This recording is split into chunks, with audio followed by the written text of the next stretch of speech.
అయితే ఇప్పుడు గత 3-4 రోజుల క్రితం 5 రోజుల్లో ఒమిష్యూర్ అనే టాటా కంపెనీ వాళ్ళు ఆర్టిఫిషియల్ టెస్ట్ ద్వారానే మనం ఒమిక్రాన్ కనుక్కునే అవకాశం వచ్చింది.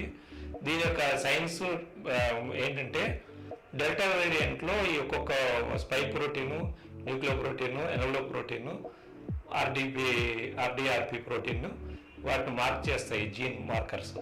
వాటిని ఆర్టిఫిషియల్లో కనుక్కోగలుగుతాం. కాబట్టి ఎస్ ప్రోటీన్ ఫెయిల్ అవుతుంది అనమాట. ఎందువల్లంటే ఎస్ ప్రోటీన్ అనేది ఆ స్పైక్లో చాలా చేంజెస్ పట్టుకొస్తూ ఉంది. కరోనా వైరస్ చేంజ్ చేయడం వల్ల ఏమవుతుందంటే ఎస్ ప్రోటీన్ మాయం అవుతుంది.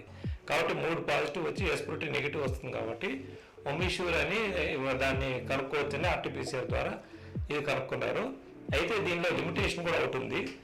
మనం ఆర్టీపీసీఆర్ పాజిటివ్ వచ్చినంత మాత్రం భయపడిపోయి చనిపోతామని చాలామంది పేషెంట్ల దగ్గరికి వస్తున్నారు. అలా కాదు.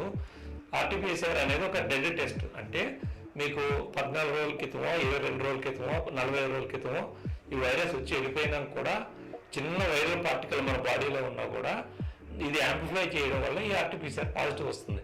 అంత మాత్రం మీకు యాక్టివ్ డిసీజ్ ఉన్నట్టు కాదు. రెండవది ఈ జీన్ సీక్వెన్సింగ్ కరెక్ట్గా కన్ఫర్మేషన్. మనకేంటంటే అది లేదు కాబట్టి పాజిటివ్ అన్నట్టు మనం పెట్టుకున్నాము. ఇది కేవలం మన సర్దుబాటు. అందువల్ల ఒమిష్యూర్ ఆర్టీపీసీఆర్లో delta variant, Omicron variant, corona virus 3 తెలుసుకునే అవకాశం ఉంది. కానీ దాని యొక్క లిమిటేషన్ కూడా మనం తెలుసుకోవాలి.